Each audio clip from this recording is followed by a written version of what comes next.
On this episode of China Uncensored, are murder victims being used as entertainment? Hi, welcome to China Uncensored. I'm Chris Chappell. The human body is an amazing thing. Almost every ancient civilization on Earth believed that in some way or another, the human body was created by the divine, in the image of God, and people have taken the study of the human body very seriously. And more often than not, the human body is related back to heavenly principles. In China, there's the Tai Chi, the yin and yang. The front of the body is sometimes considered yin, while the back of the body is yang. Then it's believed that Tai Chi gave birth to the Bagua, or 8 trigrams, and all the joints in your bodies comes in 3, just like the Bagua. And it's no coincidence that Chinese have based martial arts off of Tai Chi and Bagua. Then there's Wuxing, or the 5 elements of earth, wood, fire, water, and metal that make up everything in the universe. Did you know that your liver is wood and your lungs are metal? In the West, there's the golden ratio, a ratio of about 1.618 that shows up all over the human body, even your teeth, and can be seen everywhere in nature, from shells to hurricanes to galaxies. And it's inspired Western art and architecture for centuries. So human beings have always been pretty fascinated by the human body. That could explain part of the success of Body Worlds and its derivative, Bodies the Exhibition. These exhibits use a process known as plastination, a process created by Body Worlds creator Gunther Von Hagens to preserve actual human corpses so they can be displayed, often in some creative positions. Now, there's been some debate about the morality of doing this, if the exhibit is too ghoulish. However, in general, people seem to feel that if the people donated their bodies for this, then this is a really good way to learn about the human body. But so, while most moral debates have focused on whether the concept is good or not, there's actually a far more serious, potentially sinister side to these shows that isn't really getting coverage, that the bodies on display might be from murdered victims. That's what a recent article in the Weekly Standard by China author and researcher Ethana Gutmanna said.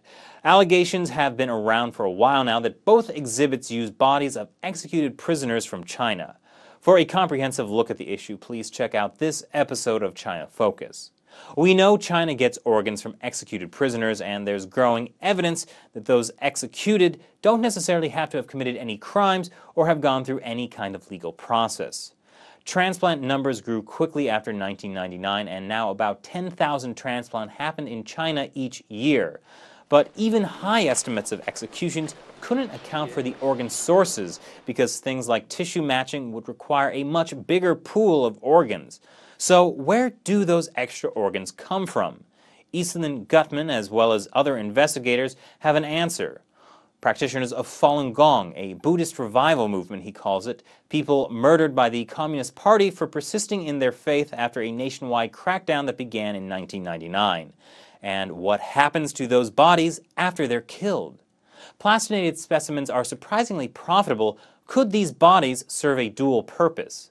The allegations about forced organ harvesting came out in 2006. Mr. Gutmanna said he didn't believe them at first, but after doing some research himself, he concluded that the allegations couldn't be dismissed. Since I want to focus more on Body Worlds and Bodies the Exhibition right now, if you want to know more about the forced organ harvesting of Falun Gong practitioners, you can watch my 3-part series, China's Secret Holocaust. So are the bodies at these exhibits the corpses of Falun Gong practitioners splayed out in a macabre dance for public amusement and the price of admission? Well, we know that creator Gunther Von Hagens set up his plastination plant in Dalian City in Liaoning province with the help of a man named Sui Hongjin, who would later steal the plastination process and begin either selling or licensing bodies to premier exhibitions, owner and operator of rival exhibit Bodies the Exhibition. Before the split, their factory was approved in 1999, the same year as when the crackdown against Falun Gong began, and was in operation until 2007. So since Chinese people generally don't donate their bodies, and a cadaver has to be fresh for it to be plastinated, where exactly were these bodies coming from? Now, Sui has admitted that he got corpses from China's Public Security Bureau, which means they really could be anyone. And in 2008, Sui was directly accused of using executed prisoners by an unidentified mainland informant on ABC's 2020. Von Hagens has avoided most of these allegations because he closed his Dalian plant the year before and has gone on record tearfully saying he destroyed all his Chinese corpses once their origin became suspect. Now, Gutmann isn't so sure about that.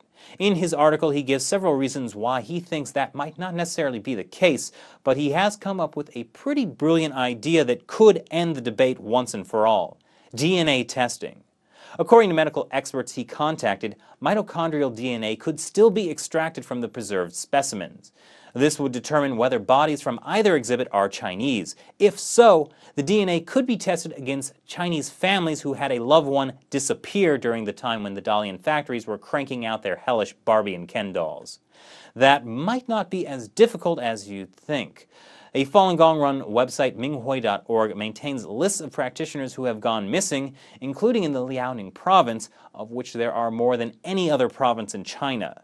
If their families could be made aware of the effort, all it would take would be for a family member to send in a cheek swab to create a DNA link.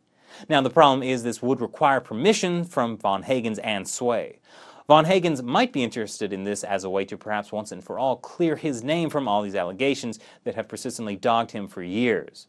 For Suej, however, if it turns out he's been knowingly making big bucks off murder victims, Mr. Gutmann believes this could make him and the exhibition company accessories to crimes against humanity. So what do you guys think about Ethana Gutmann's plan? Should Von Hagens and Suej volunteer up the DNA of the corpses that have made their fortune and fame? If you want to read Ethana Gutmann's original article, I've posted a link in the description. For more information, check out China Uncensored Facebook and Twitter page. I'll be back again tomorrow with another new episode. Thanks for watching. Once again, I'm Chris Chappell. See you next time.